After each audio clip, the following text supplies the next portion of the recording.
Yes, shalom everyone. I'm Amir Tsarfati and I am live from Connect here in Galilee. This is just a short update. Tomorrow I will give you a comprehensive, in-depth analysis of everything since the beginning of the war between Israel and Iran. How did it start? Why did it start? And where are we going with it? So again, shalom everyone. I'm Amir Tsarfati. I'm live. This is a special update, live from Connect in Galilee. And it'll be great if you just press the share button right now so we can talk to as many people as we can. We had an interesting afternoon here. We had to run to the bomb shelter here because of a barrage from Iran.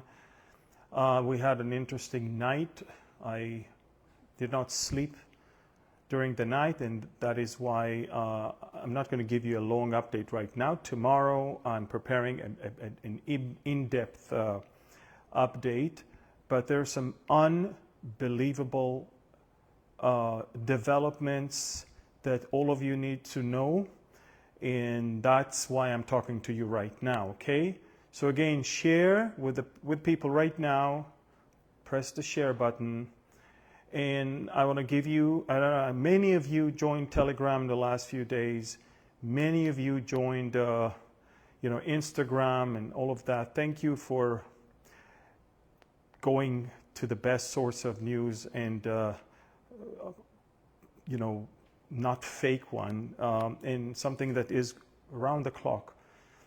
A lot of you may not know, but I'm the only one who is posting news on his Telegram channel, and that requires almost being awake most of the day. Pray for me. I am looking for a bigger team, but it's hard because they have to know Arabic and Hebrew and Farsi and English, and it's. But anyway. Just want you to know that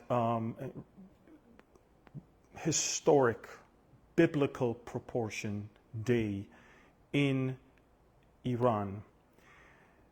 Yes, we had a very tough night. The Iranians are directing hypersonic ballistic missiles towards civilian population in Israel. This is very unfortunate, and that tells you how desperate they are, because they're not even trying anymore to hit military targets anymore. They just want to kill babies and children and women.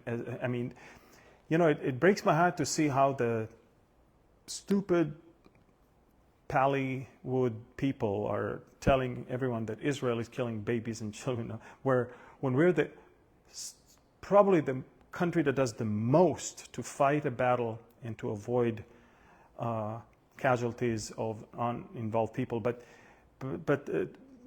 those missiles and rockets that are fired from Iran are sophisticated and very, very precise ones. And when they hit the heart of a residential area of a city, when there is no target around, military or government or anything, you know that they actually aim towards civilians. And that's what they did. And they killed a whole Arab family last night near Haifa, and they killed others also in south of Tel Aviv, in Bat Yam.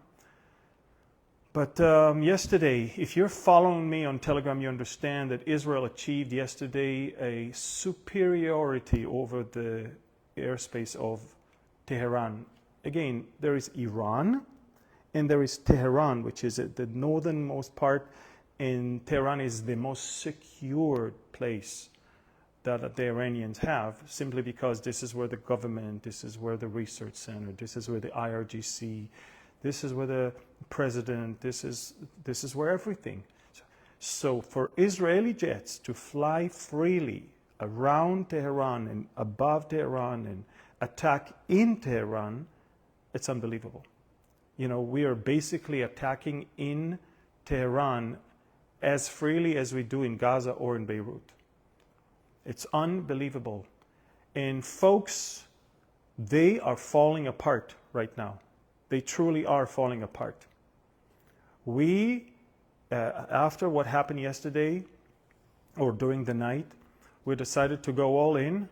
We're destroying government offices, infrastructures, oil depots, sewer channels. We have assassinated few more of their top nuclear scientists. 5 bombs. We thought it's car bombs, but it's actually the cars of the scientists that they got in and exploded. All of these nuclear scientists. You're probably asking, why are you killing scientists? These are the scientists that were in the middle of putting together 15 bombs. And we stopped it right before they had it. Tomorrow I'll give you a very comprehensive explanation of why now? Why did Israel attack Friday morning and not a year before or a month later? I'll tell you all about that. But we also attacked the nuclear sites, the missile sites, radar sites, air defense systems, nuclear assembly lines.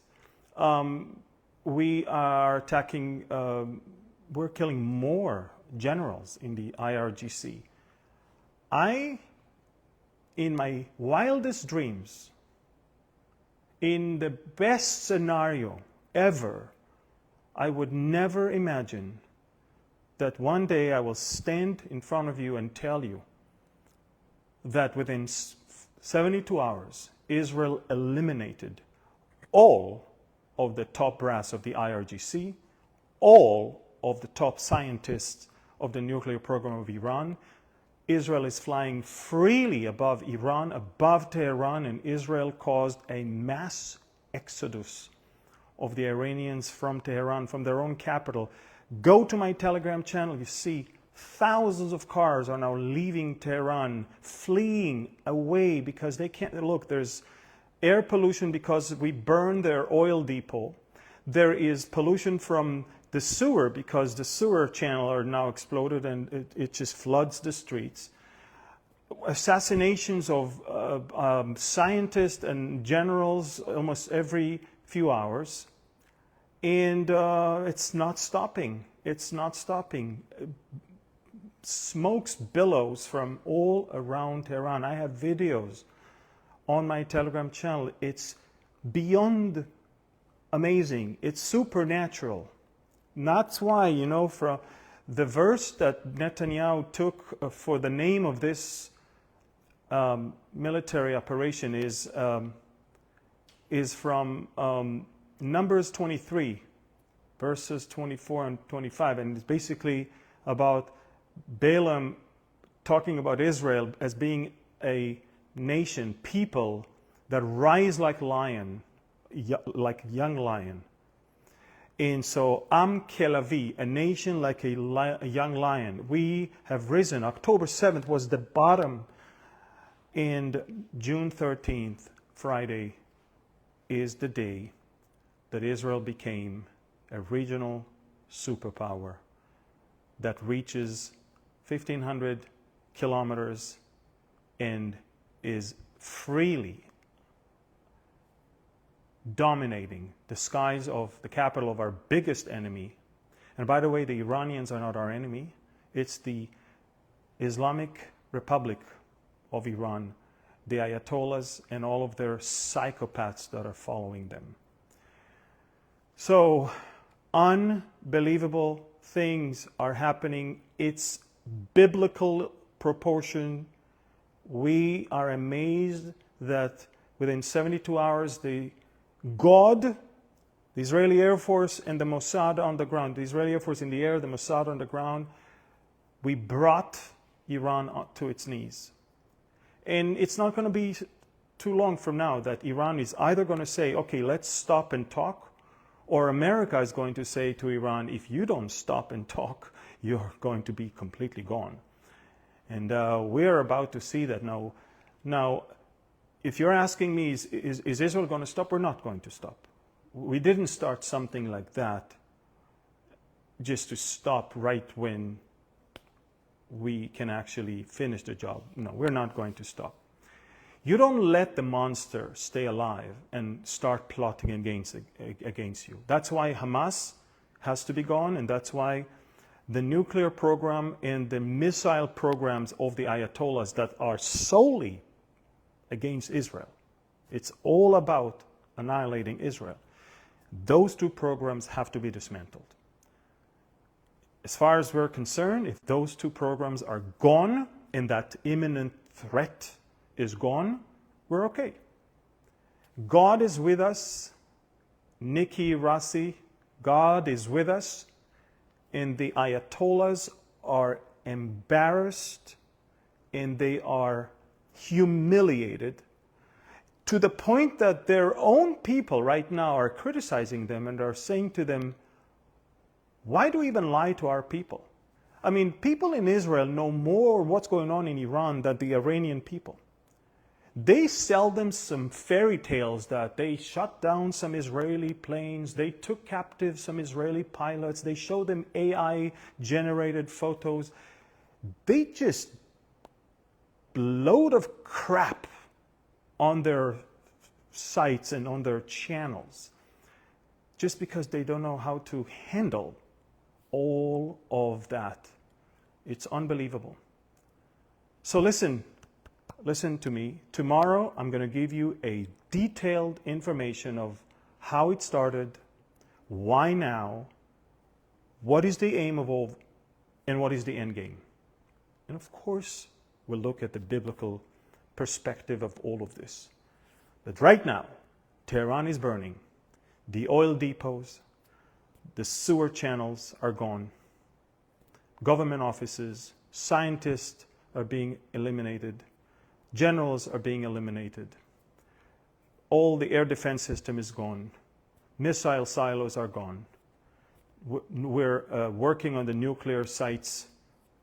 It's going to take us days because they're very deep under the ground, and we only destroyed the top level, and we need to come back there. And we really hope that America, with the attempt to shorten this war, is going to help us with your B-52s, your B-2s, and maybe even your Delta Force to bring an end to the Fordo underground enrichment site. And also in Natanz, there's some levels that we haven't reached yet. And it's going to shorten the war significantly. The Israelis are prepared for 2 to 3 weeks of war. We were being told all the schools are closed. People are basically, the children are studying on Zoom. Restaurants are closed. Shopping centers are closed. I mean, you have basic needs. Whatever you need, you can go to the grocery store because that's an essential. But just shopping malls and restaurants are all closed right now. And because the Israelis understand, by the way, overwhelming support for Netanyahu from all across the society in Israel, because every Israeli knows that this was and still is an existential threat. And I see a report from ABC that Trump just said that America is not ruling out joining the war. And the funny thing is, joining the war not to fight forever, but actually to shorten the war. Because the minute those sites, the missile sites and the nuclear sites, are dismantled, the war is over. So if what takes for Israel 2 to 3 weeks can take 1 week with the help of the Americans, you shorten the war. That's what we need. So we're going to meet tomorrow. I'm probably going to be home. My team is going to work from home also. We can't actually come back here. But we're going to operate it all from distance. And I'm going to give you a special report on the Israel-Iran war and everything you need to know. How, what, when, who, why, and how long. So just bear with me. Until then, get Telegram. I know I report a lot there, but it's just that there's so much that is happening, and all of you need to know because no one will tell you that. Okay? So go to Telegram, Amir Tsarfati with a blue check mark. I've got 622,000 subscribers. So don't follow any channel that has only a few thousand because these are fake channels with my name. So don't go there. Make sure that it has the blue check mark on Telegram with my name, with that many followers. Subscribe for free and just get non-stop updates, okay? Please share this video with as many as you can. Am Yisrael Chai, the people of Israel alive. The God of Israel is alive. He will neither slumber nor sleep. He is the Holy One of Israel, and He is the one who fights for us. To Him be the glory, because there was no way this could have happened without Him. We're not that good. We're not that talented. You've seen what happened on October 7th. What we see now is a godly intervention. It's a supernatural victory. It's above and beyond anything any Israeli could have ever imagined. I will repeat that. It is from God, with God, it's about God, and it's through God, and it's for His name's sake. And all of God's people say, Amen. Thank you, and God bless you. Bye.